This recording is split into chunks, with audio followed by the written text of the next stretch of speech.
Charge sheet లో చేర్చింది అని. మళ్ళీ చెప్తున్నాం జగన్మోహన్ రెడ్డి గారు, రాజశేఖర రెడ్డి గారి పేరును సిబిఐ చార్జ్ షీట్ లో చేర్చింది కాంగ్రెస్ పార్టీ కాదు, స్వయానా జగన్మోహన్ రెడ్డి గారు. ఇదే జగన్మోహన్ రెడ్డి గారు పొనుగోలు సుధాకర్ ద్వారా రాజశేఖర రెడ్డి గారి పేరుని చార్జ్ షీట్లో చేయించాలి అని 3 కోట్లకు వెళ్లారు. ఎందుకంటే రాజశేఖర రెడ్డి గారి పేరు లేకపోతే జగన్మోహన్ రెడ్డి గారు ఈ కేసులో నుంచి బయటపడడం అసాధ్యం కాబట్టి. అదే పొనుగోలు సుధాకర్ రెడ్డికి ముఖ్యమంత్రి అయిన 6 రోజుల్లోనే జగన్మోహన్ రెడ్డి గారు ఏఏజీ పదవిని కూడా ఇచ్చారు. ఎందుకు అని అడుగుతున్నాం. కన్న తండ్రి పేరుని సిబిఐ చార్జ్ షీట్ లో చేర్పించిన వాడికి మీరు ఏఏజీ పదవిని ఇచ్చారు అంటే దానికి అర్థము మీ మాట మేరకే ఆయన సిబిఐ చార్జ్ షీట్ లో రాజశేఖర రెడ్డి గారి పేరు ఉండాలి అని కోర్టుకు వెళ్ళాడు అని మీరే ఒప్పుకున్నట్టు కాదా అని అడుగుతున్నాం. ఈరోజు జగన్మోహన్ రెడ్డి గారు ఉన్నవి లేనట్టుగా లేని ఉన్నట్టుగా ఊసరవల్లిలాగా మారి ఏదంటే అది మాట్లాడుతున్నారు. ఎందుకు అని అడుగుతున్నాం. రాజకీయాల కోసం ఇంత దిగజారడం అవసరమా అని అడుగుతున్నాం. ఏం చేశారు జగన్మోహన్ రెడ్డి గారు? సొంత చిన్నాన, ఆఖరికి సొంత చిన్నాన చచ్చిపోతే తండ్రి తర్వాత తండ్రంతటి వాడు ఈ రోజుటి వరకు న్యాయం జరగనివ్వలేదు జగన్మోహన్ రెడ్డి గారు.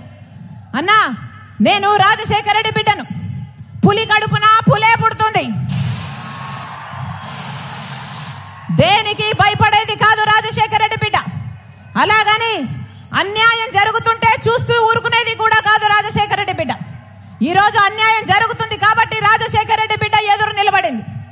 అన్నా, ఈరోజు రాజశేఖర రెడ్డి బిడ్డ ఒకవైపు ఉంటే వివేకానంద రెడ్డి గారిని హత్య చేయించిన అవినాష్ రెడ్డి గారు ఇంకోవైపు ఉన్నారు.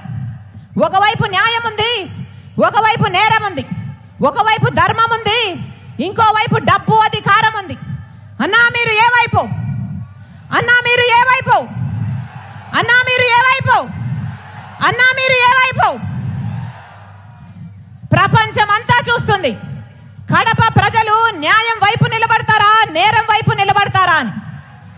కడప ప్రజలు న్యాయాన్ని గెలిపిస్తారా, నేరాన్ని గెలిపిస్తారా అని మన దేశం కాదు ప్రపంచం మొత్తము చూస్తుంది.